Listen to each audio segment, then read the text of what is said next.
आप सभी का स्वागत है हमारे यूट्यूब चैनल पर। आज का हमारा टॉपिक है कि प्रेसिडेंट इलेक्शन कैसे होता है, कैंडिडेट्स के लिए एलिजिबिलिटी क्राइटेरियाज क्या क्या हैं और इस चुनाव में कौन कौन लोग भाग लेते हैं और वोटिंग कैसे होती है। तो सबसे पहले हम ये देखते हैं कि अगर कोई प्रेसिडेंट इलेक्शन लड़ना चाहता है तो उसके लिए क्राइटेरियाज क्या क्या है।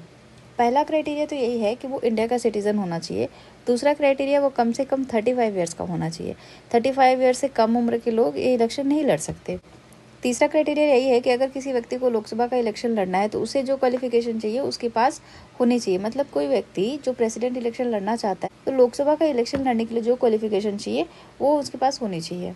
और लास्ट ये है कि कोई भी ऑफिस ऑफ प्रॉफिट, मतलब कोई भी गवर्नमेंट सर्विस में ना हो, कोई भी गवर्नमेंट पोस्ट पे ना हो। तो ये क्राइटेरिया हो गए प्रेसिडेंट इलेक्शन के लिए। अब हम समझते हैं कि कौन कौन से जो प्रोविजंस हैं वो प्रेसिडेंट इलेक्शन से संबंधित। पहला, article 52, there shall be a president of India. और आर्टिकल 54 बोलता है कि प्रेसिडेंट इलेक्टेड होना चाहिए। आर्टिकल 55 कि इलेक्शन का मैनर क्या होना चाहिए, वो किस तरीके से होगा। और आर्टिकल 57 री इलेक्शन की एलिजिबिलिटी क्या होगी। अब हम देखते हैं कि इलेक्शन होता कैसा है। पहले तो इसमें एक इलेक्टोरल कॉलेज होता है। जैसे हम MP MLA इलेक्शन में सभी लोग एक वोट डालते हैं, ये ऐसा नहीं होता। इसमें स्पेशल इलेक्टोरल कॉलेज बनती है जो इलेक्शन में पार्टिसिपेट करती है। और इसका जो वोट होता है, जैसे हम इलेक्शन वाले दिन वोट डालते हैं बस हो गया। इसमें क्या है कि सिंगल ट्रांसफरेबल वोट होता है। मतलब इसकी जो वोट है वो एक दूसरे को ट्रांसफ़र हो जाते हैं। सपोज दैट यहाँ प्रेसिडेंट इलेक्शन में 3 कैंडिडेट हैं। पहले को मिल गया 40% वोट, दूसरे को मिल गया 29% वोट एंड तीसरे को मिल गया 31% वोट। तो अब क्या होता है कि प्रेसिडेंट इलेक्शन में क्या होता है कि जो प्रेसिडेंट बनेगा उसे मिनिमम 50% वोट चाहिए। तो अब क्या होगा, ये देखा जाएगा कि इन दोनों के पास कितने वोट हैं। इलेक्टोरल कॉलेज जो वोट डालते हैं वो एक प्रेफरेंस सेट करते हैं। अब क्या होगा, ये जो 29 है इसमें से 19 आ जाएंगे 40 के पास और 10 आ गए 31 के पास। तो इससे क्या हो गया कि 59 ये हो गए।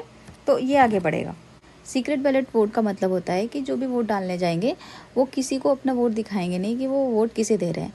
अब हम देखते हैं कि इलेक्टोरल कॉलेज का कॉम्पोजिशन क्या होता है।